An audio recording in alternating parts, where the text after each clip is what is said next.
Hey folks, SoloGamer here, and we are on Season 2 with another playthrough of Touch of Evil. And if you saw my first playthrough, you know that I love this game, Touch of Evil. It's one of my favorite ones. And we're going to be playing with some different characters this time around, and of course a different villain.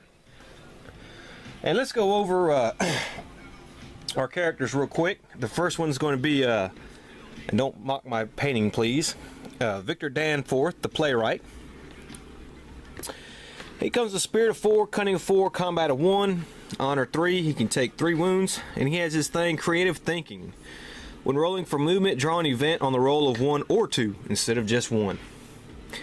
And then he has Flair for the Dramatic. As an action, may pay 4 investigation to take any card with quote marks in the title from the event discard pile. Limit once per turn. So he's alright, I guess. Then we have Thomas the Courier. Spirit of 3, Cunning of 2, Combat of 3, Honor of 2. Take 3 wounds, and he's a traveler. He adds +2 to a move, so that'll probably come in handy. And at the start of the game, a peek at the secrets of one of the town elders without revealing them. Well, that's going to come in handy because we're going to do that in just a minute. And our third character is Adriana, the Foreign Traveler. She's from the Hero Pack 1 expansion. She's Spirit of 3, Cunning of 3, Combat of 3, Honor 4, and she can take 3 wounds. She's blind. She may not use book or map items. They didn't have Braille back then, I guess. Fast Strike. During a fight, roll fight dice and resolve any hits before opponents get to fight back. That's actually a pretty handy thing right there because, as you know, in this game, when you fight simultaneously and you can still take wounds. But if she can do that, if she can kill her, the villain or anybody she's fighting before they can attack, then they don't even try to hit her. And she has Enhanced Senses. Pays 1 less investigation to look at the secrets of a town elder, minimum of 1. May also pay 2 investigation during a fight to force an opponent to re-roll one of their fight dice. This may be used multiple times per fight. So that's pretty good there. As you can see, we about got the board set, and we're gonna. I have a couple house rules. Now, I'm not going to go over how to play this game. I did that in my first playthrough, but I will go over a few of the house rules again. Every elder gets 1 secret card. The ones from the Coast expansion we're supposed to get 2, but I only play it with 1. And then, of course, in order to get these people to go to other places on the board, they're going to each start out with a card from one space from a big space on each board, and they have to get that card. They have to go to that space and get that card before they can even buy a layer card to start a showdown. So that's basically how that works. And on this game, we are going to be fighting the Scarecrow. He's pretty cool looking. Actually, one of my favorites. That's what I love about this game. In the first game, we played the Gargoyle and we won. And this game, we're going to play the Scarecrow, and hopefully we'll beat him, and we'll be 2 for 2. But how many games you know I've got a Scarecrow? He's pretty cool looking. Hey, he's got a 5 combat starting out with and 5 wounds, so 5 times 3 is 15 since we have 3 players. And he has these things. Feeds on fear. The Scarecrow gains a bonus as the shadow track moves closer to darkness. And so in all these stages, when it ever goes across one of these lines, he gets these bonuses. He's well hidden. Heroes must pay twice the cost listed on their lair card to start a showdown with the Scarecrow. He's flammable. A hero may discard any keyword fire item while fighting the Scarecrow to gain +5 fight dice for 1 attack. And Master of Terror. Anytime the mystery card Murder is played, roll a die 6. On the roll of 4 plus, put a Murder of Crows at the same random location as the investigation. And these are little Murder Crows, and we have tokens for them, and we'll be putting them on the board. And the other monster he has is this Locust Swarm monsters, and we'll be putting them on the board probably as well. And here's his chart here. He has the Harvest Wind, the Frightening, the Locust Swarm, the Murder of Crows, and Scarecrow Attack. And we'll go over them as as each one is rolled. If we, roll each one and we get it. So I'm gonna give our people our cards real quick, and then we'll start back playing. Okay, so everybody's got their cards they got, and our first player is going to be Victor. And let's roll the dice and see where he goes. He gets a 3, and he's got to try to go to the old woods.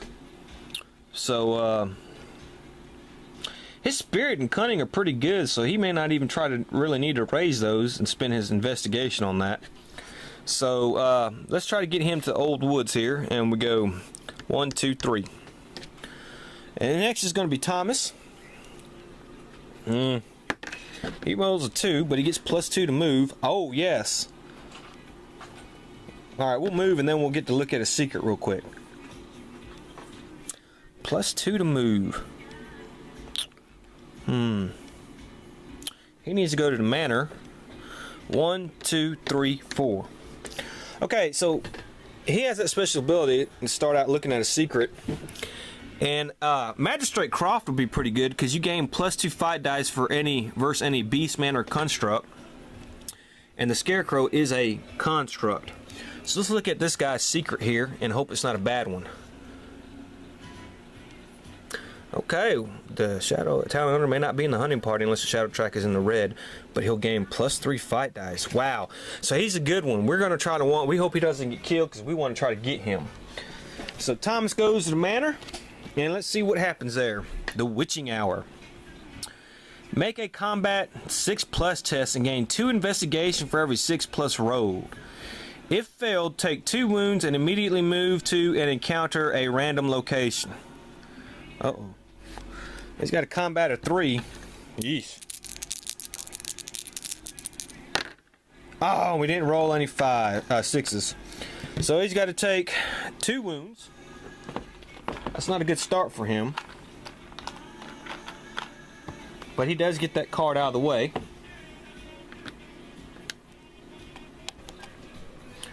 Okay, let's pick a random location to see where he has to go to. He has to go to the Forgotten Island. And I guess we'll be picking a card from there. This is Hateful Totem. Jeez, make a Spirit 6+ test and gain 3 investigation for every 6 rolled. If failed, you are cursed. Take the Curse of the Werewolf card. Well, god damn, Thomas, that's crappy luck. And it's a 3 spirit. Let's get a 6 on this now.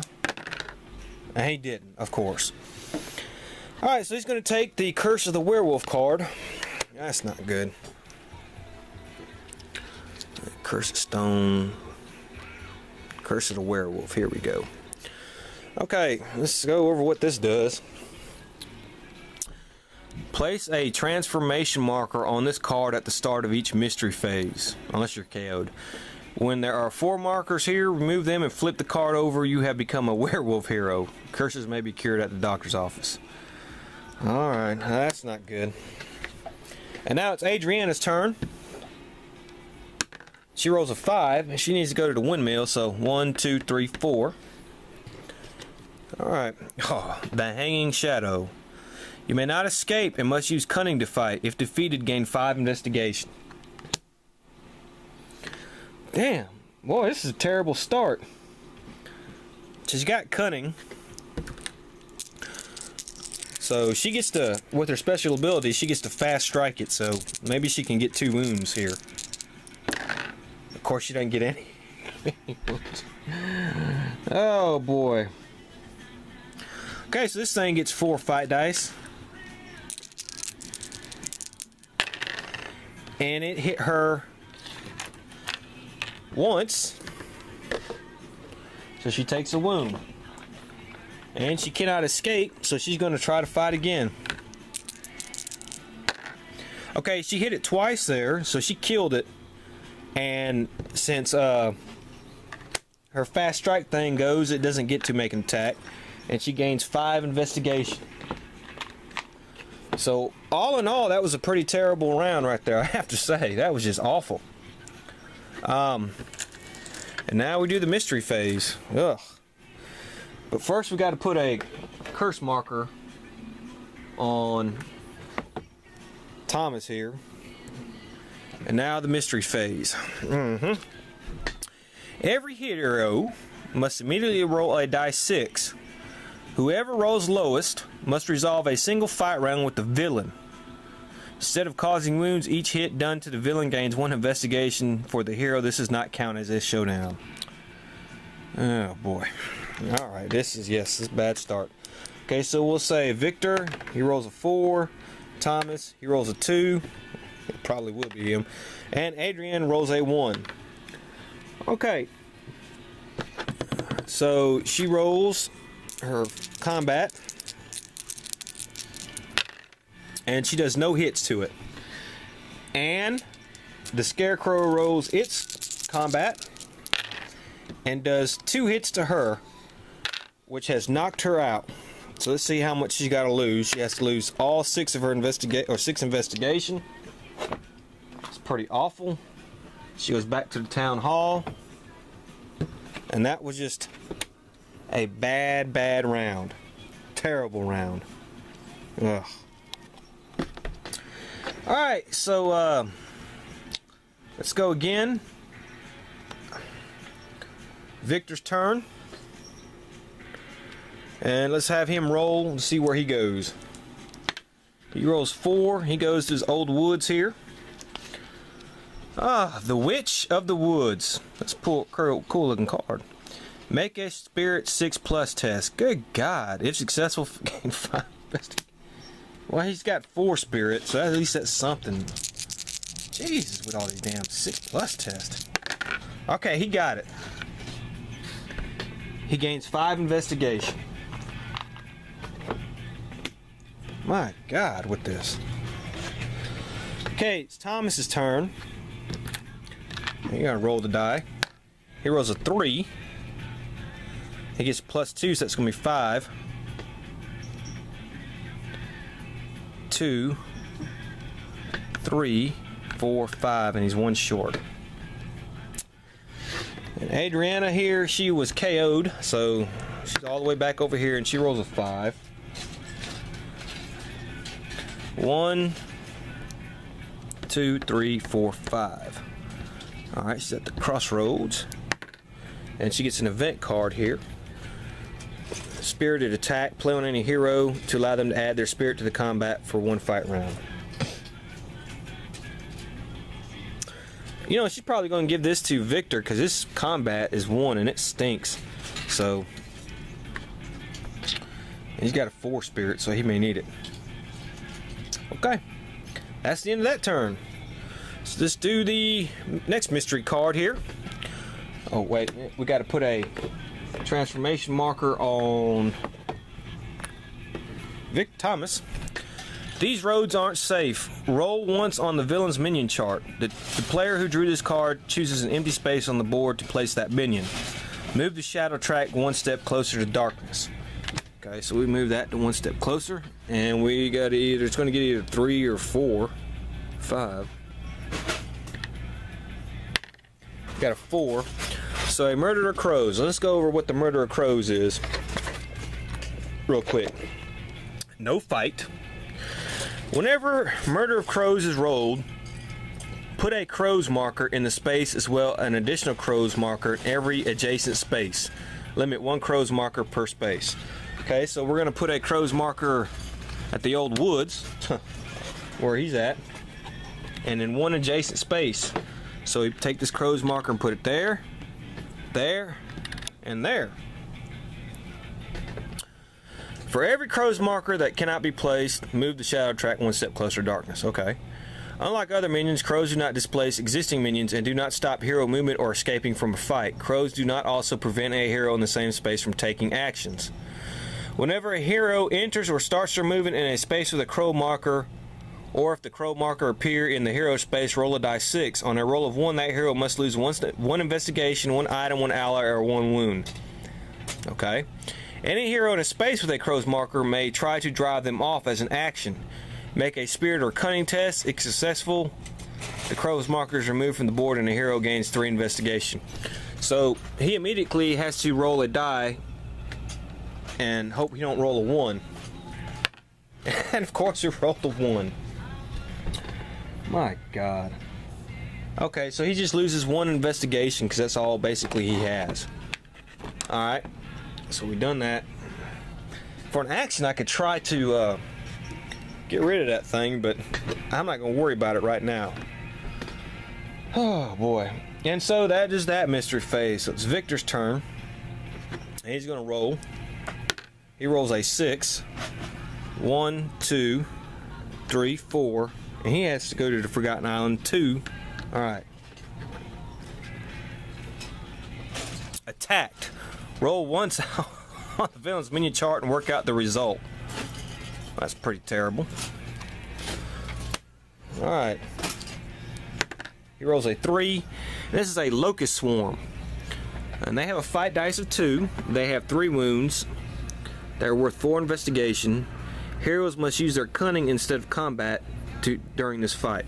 And we're going to put a locust swarm in the fields. I guess that's pretty thematic. I'll put that there. Okay, so Thomas's turn. He rolls a 4. He has to go to the inn. And before encountering, gain 2 investigation or heal 1 wound. And he will heal 1 wound. And he's at the inn now. Ah, he gets a cutlass. And +1 combat. Okay, that's a good card. About time we got a good card. And Adriana. 5. 1, 2, 3, 4, 5. Well, you know what? She'll stop here. She'll heal her wound. And she'll have an encounter at the end. This is the mirrored room. Make a cunning 4+ test and gain 1 investigation for every 4+ rolled. If failed, take a number of hits equal to your base combat skill. So basically, if she fails, she's gonna knock herself out. And she got 1 success, so she passed. So she gets 1 investigation. Okay. And now the mystery phase. Plus, we got to put a transformation marker on here, on him. It's 3, 1 more, and he becomes a werewolf. All right, and then we have Unwelcome. If Mayor Carver is still alive, he is. Every hero must immediately make an honor 6+ test. If failed, that hero must roll on the villain's minion chart. All right, so let's do this. So we'll start with Victor. He has an honor of 3. He made it. Look at that, 6. Okay. Thomas, he has an honor of 2. And he failed. So we got to roll once on the villain's minion chart. He rolls a 6, and that is a scarecrow attack. And it's going to attack at the abandoned keep. I'm sorry, no, I'm sorry. That is going to be, he's got to fight the scarecrow. So Thomas has got to fight the scarecrow. Thomas has a combat of 3.